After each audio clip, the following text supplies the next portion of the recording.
What if your sex drive isn't broken? You're just exhausted from trying to be the confident seductress, the nurturing partner, the emotionally stable one, everyone's fantasy of what sexy is supposed to look like all at once. Because guess what? That shit is not sustainable. And it's definitely not arousing. If anything, it's a one-way ticket to resentment, dissociation, and faking orgasms that you're too tired to explain.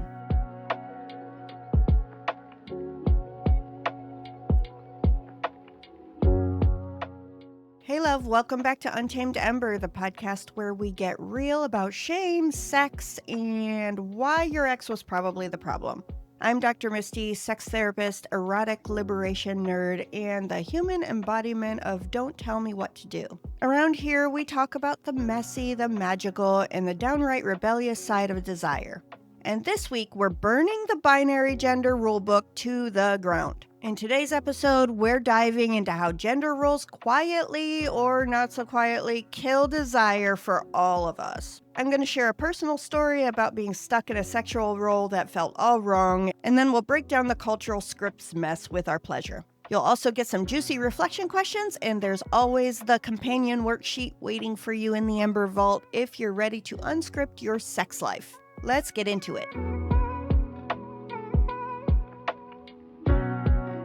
So let me tell you a little story about a time when I felt like I was doing everything right in a relationship and my sex drive was still like, hard pass. This story is about my experience with an ex-partner where I realized the expectations were not meeting my needs. When we first got together, this partner portrayed themselves as sexually compatible with me. There was talk of mutual desire, shared interests, a dynamic that felt reciprocal.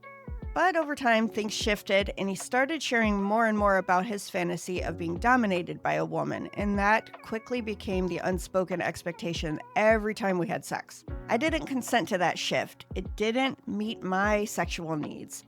I didn't want to be in a dominant role. But somehow I found myself stuck in it anyway, because the only way we had sex was if I led. I had to make all the moves, carry all the energy, hold all the structure. And the more I tried to stay present, the more I realized that I couldn't. Because domination, at least the way that he needed it, it really kept me in my head. I had to stay cognitive and I had to make the decisions. There was no room for surrender, no dropping into my body, no dipping into subspace. And the wild part, he thought he was being accommodating, like I was the one in power. But I didn't feel powerful. I felt stuck. I felt like my own desire had to be suppressed so his fantasy could play out. And slowly, sex started to feel like work, like obligation, like something I had to initiate and maintain just to keep the peace. It didn't hit me all at once. It crept in slowly every time I felt numb instead of turned on, every time I went through the motions but my body was checking out, every time I told myself, just get through it instead of what do I need right now? And eventually I couldn't ignore it anymore. I wasn't choosing this dynamic, I was enduring it. That's when I realized it wasn't dominance. This wasn't power exchange. This was erotic self-abandonment. I had traded my pleasure for the illusion of control. And underneath all that performative confidence was a really simple truth. I didn't want to lead. I wanted to let go. But somewhere along the line, I'd been taught that asking for softness made me weak. That surrender was a liability. That craving to be held, guided, ravished meant I wasn't strong enough, capable enough, feminist enough. But the truth is, my desire doesn't make me weak. It makes me honest. And I was never meant to carry the weight of someone else's fantasy at the cost of my own embodiment.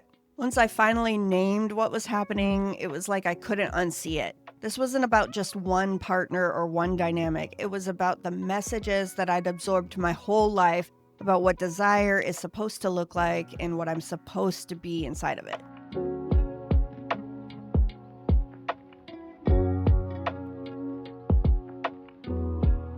The gender roles we're taught to perform, especially when it comes to sex, are built on a binary that's rigid, narrow, and honestly pretty boring.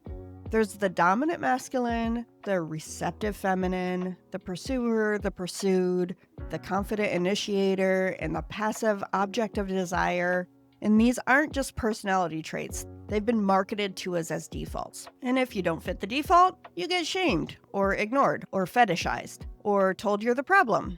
These roles go way back, like Victorian purity culture and colonial repression levels of back. And they weren't about pleasure, they were about power. Women were expected to be modest, chaste, and sexually passive until marriage, when they were supposed to be magically sensual, giving, maternal sex goddesses.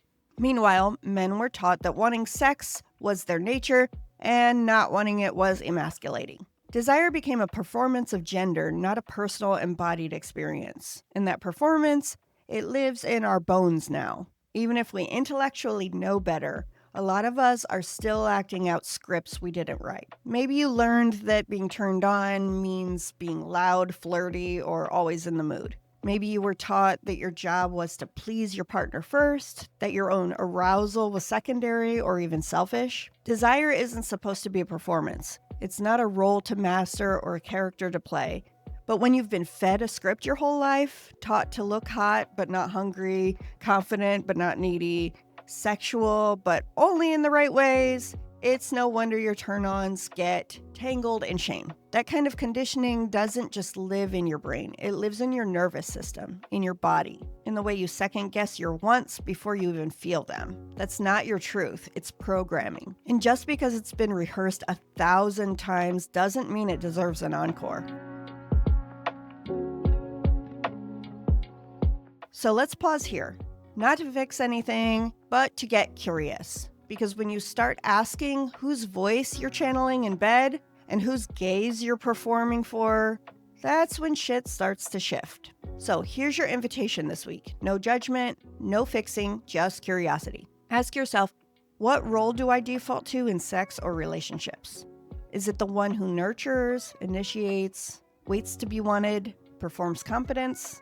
Where did I learn that role? And who benefits when I stay in it?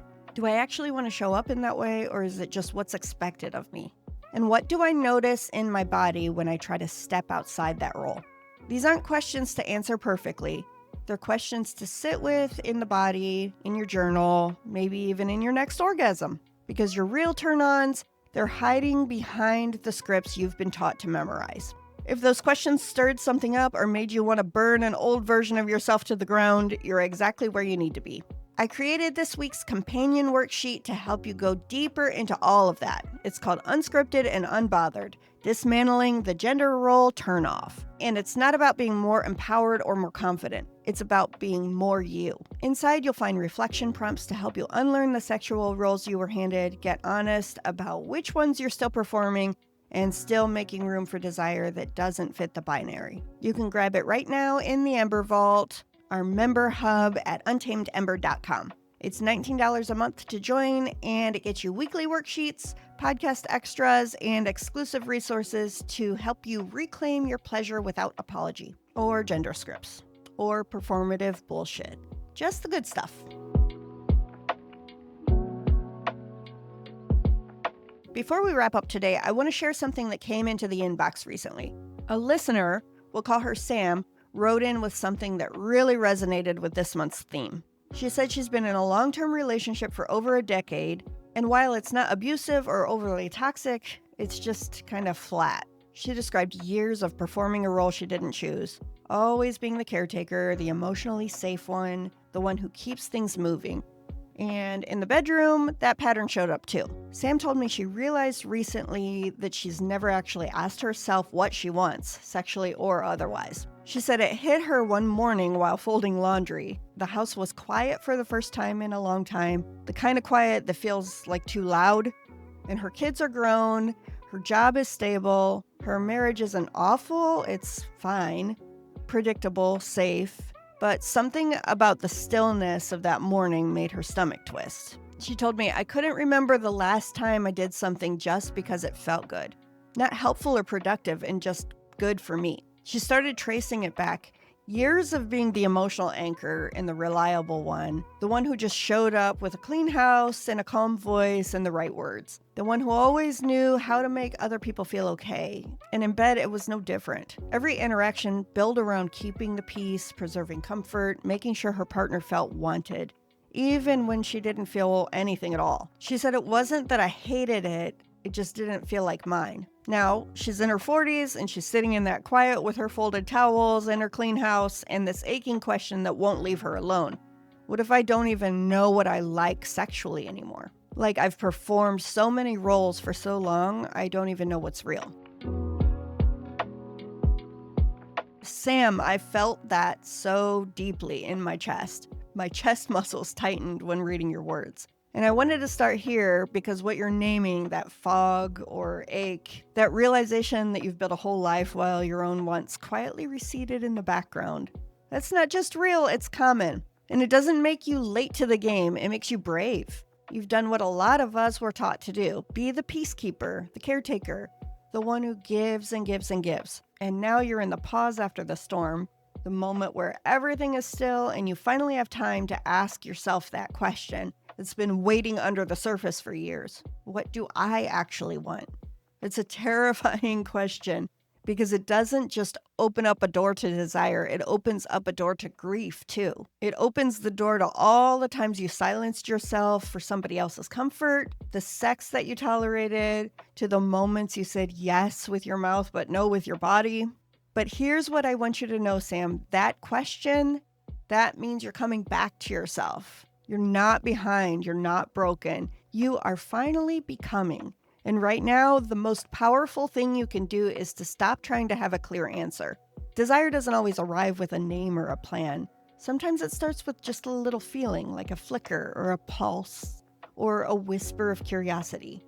You don't have to go digging for fantasies or force yourself to figure out what turns you on. You can start smaller and really slow. Just start with this noticing. Ask yourself, when do I feel a tiny bit more alive? What softens my jaw? What makes me laugh without thinking about it? What happens in my body when no one is asking anything from me? Let that noticing be enough for right now. You spent so long holding everyone else. This moment, this question, is the first time you're offering your body a soft place to land. Let that be the beginning. This version of you that's asking this question, it's so worth listening to.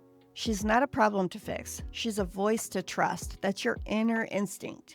Sam, thank you so much for trusting me with your question and that part of your story and allowing me to share it with all of our listeners.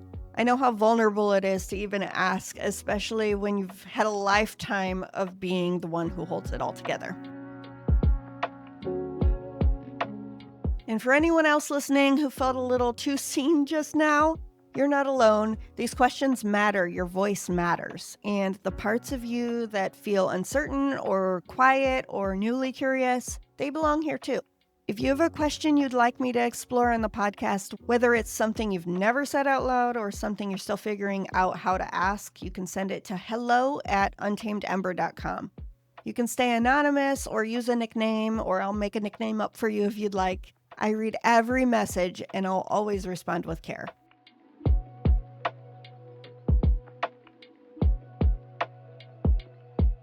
All right, loves, let's bring it home. Today, we unmasked the role. We named the performance. We touched the edges of what happens when desire isn't allowed to be yours. And in the next episode, we're getting nerdy in the best way. I'm diving into the science of why binary roles mess with your brain, your body, and your ability to feel actually turned on. You don't want to miss it. So here's your reminder for this week. You're not too much. You're not broken. You're not confused.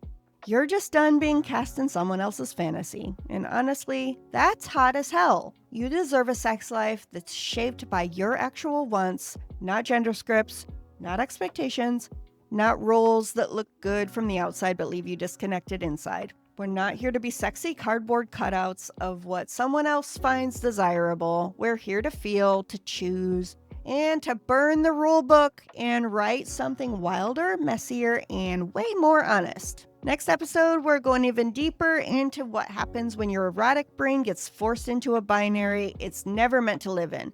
We're talking neuroscience, nervous systems, and why curiosity is way sexier than control. I'll see you there, love.